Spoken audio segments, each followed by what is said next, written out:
Salmos capítulo 11. No Senhor me refugio. Como então vocês podem dizer-me: fuja como um pássaro para os montes? Vejam, os ímpios preparam seus arcos, colocam as flechas contra as cordas para das sombras as atirarem nos retos de coração. Quando os fundamentos estão sendo destruídos, o que pode fazer o justo? O Senhor está no seu santo templo.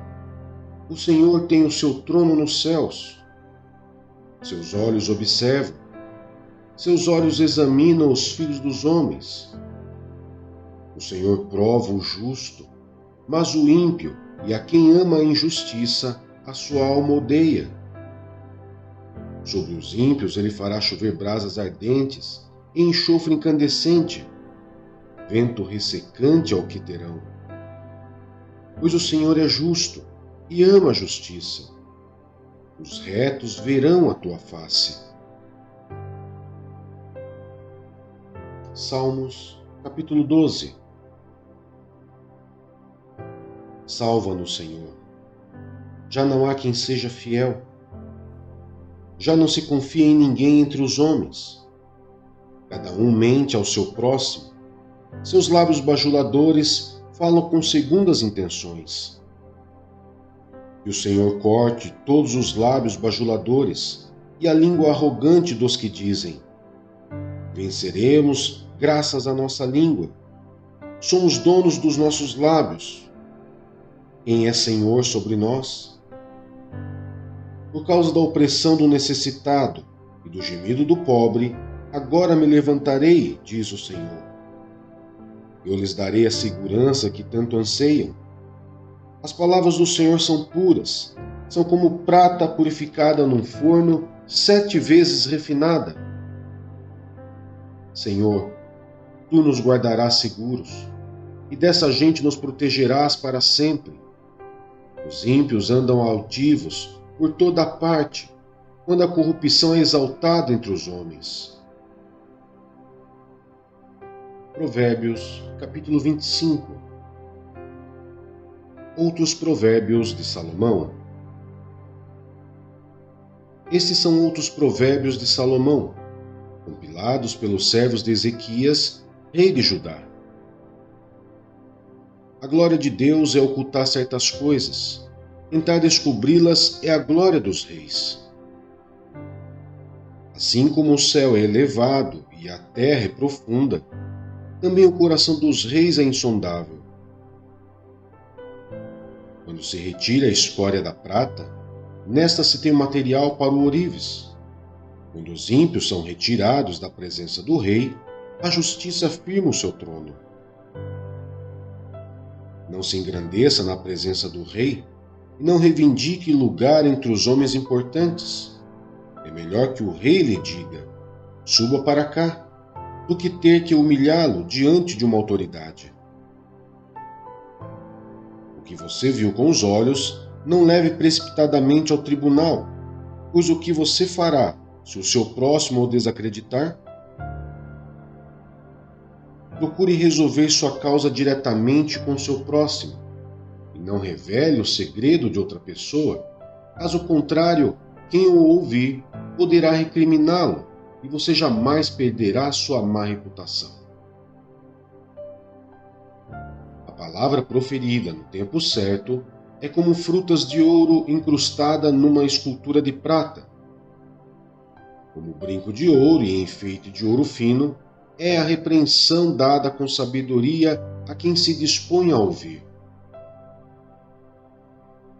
Como o frescor da neve na época da colheita, é o mensageiro de confiança para aqueles que o enviam. Ele revigora o ânimo de seus senhores. Como nuvens e ventos sem chuva, é aquele que se gaba de presentes que não deu. Com muita paciência, pode-se convencer a autoridade, e a língua branda quebra até ossos. Se você encontrar mel, coma apenas o suficiente, para que não fique enjoado e vomite. Não faça visitas frequentes à casa do seu vizinho, para que ele não se canse de você e passe a odiá-lo.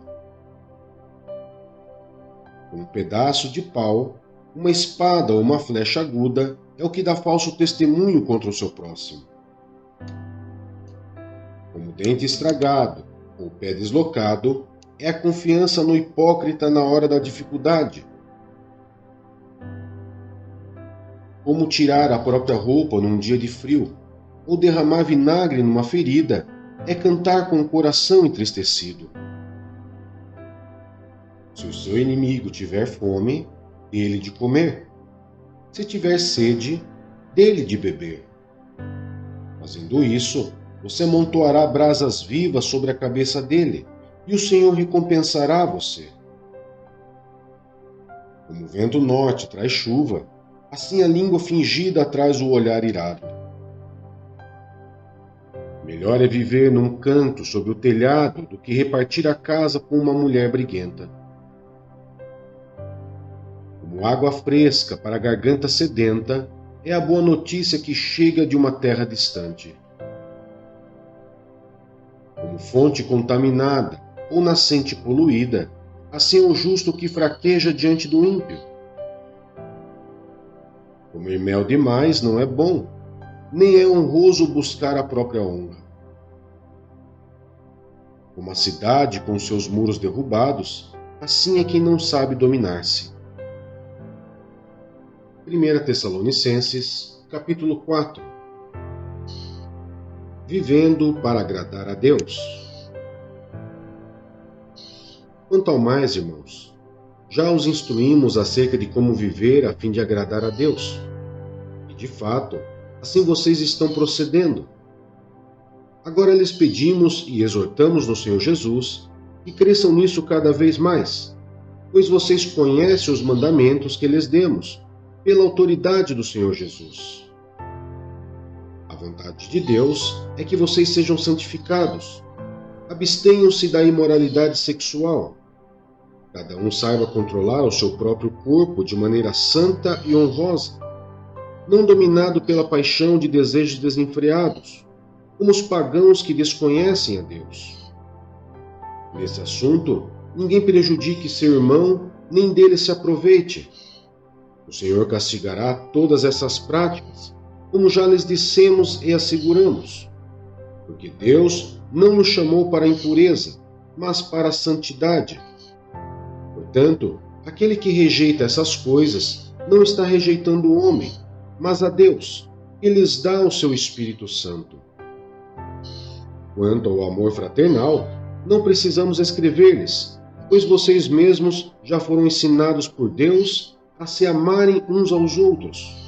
E, de fato, vocês amam todos os irmãos em toda a Macedônia.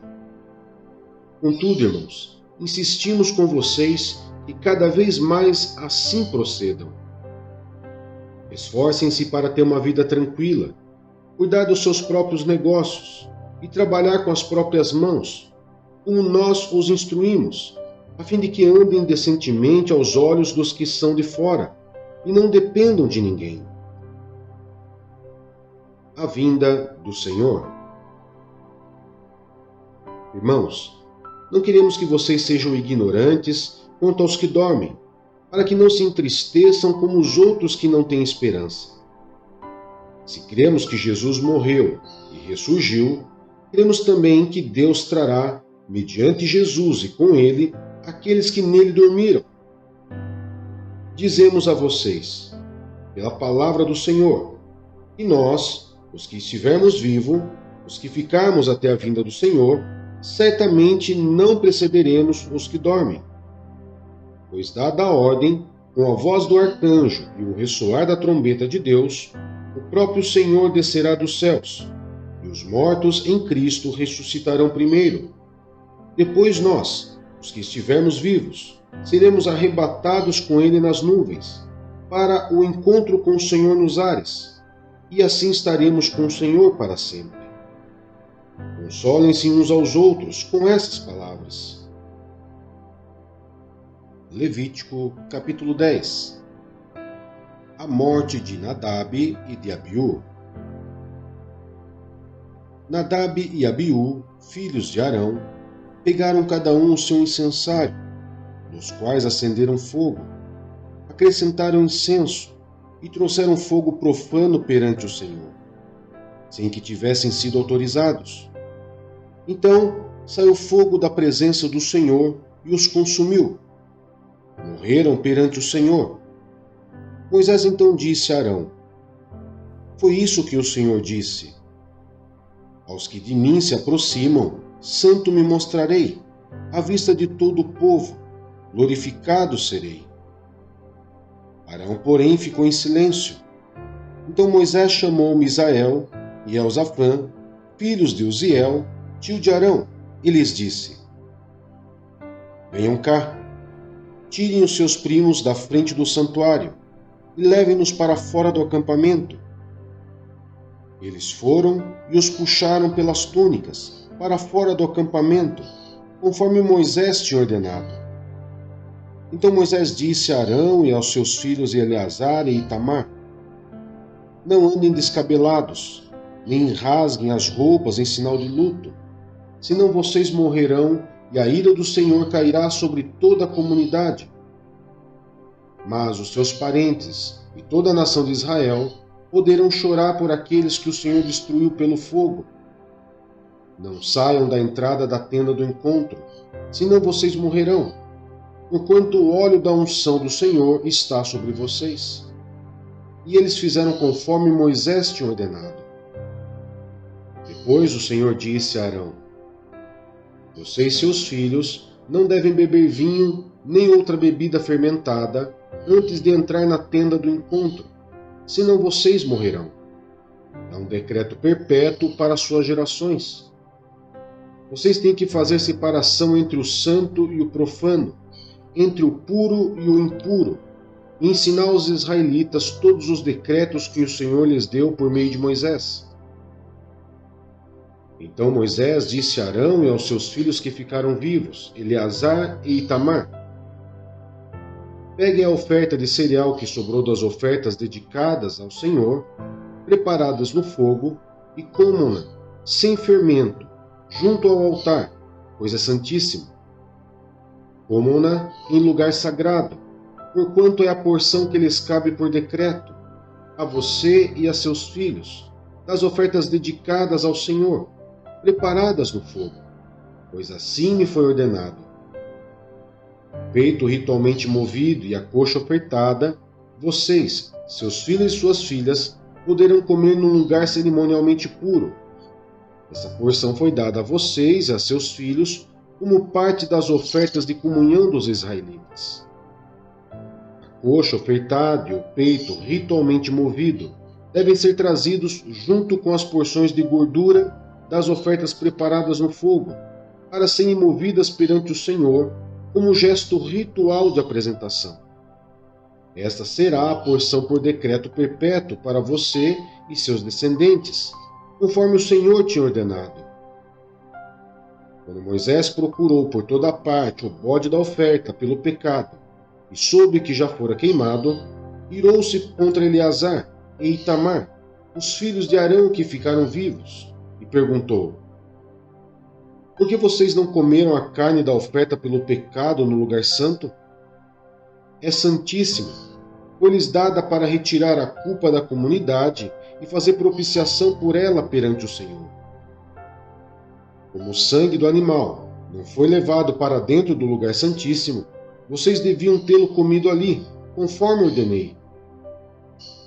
Arão respondeu a Moisés: Hoje eles ofereceram o seu sacrifício pelo pecado e o seu holocausto perante o Senhor. Mas, e essas coisas que aconteceram comigo? Será que teria agradado ao Senhor se eu tivesse comido a oferta pelo pecado hoje? Essa explicação foi satisfatória para Moisés.